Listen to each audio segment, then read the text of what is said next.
কত মাছ হবে? কিসের মাছ? পুঁটি। খালি পুঁটি? আচ্ছা ঠিক আছে, লাগা দেখি।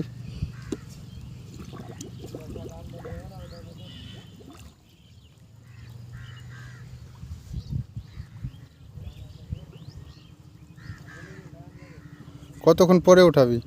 2 মিনিট। 2 মিনিট পরে?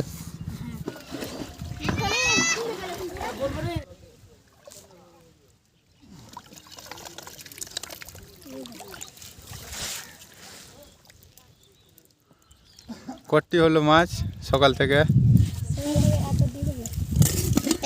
এক পোয়া। এই যে মাছ, বাচ্চাদের বোতলে করে মাছ ধরা একটা নতুন সিস্টেম। এই যে কিছুক্ষণ আগে ডুবিয়েছিল পানিতে, প্রচুর মাছ উঠেছে। এটা পিদানি নদী, মাছ ধরার নতুন পদ্ধতি।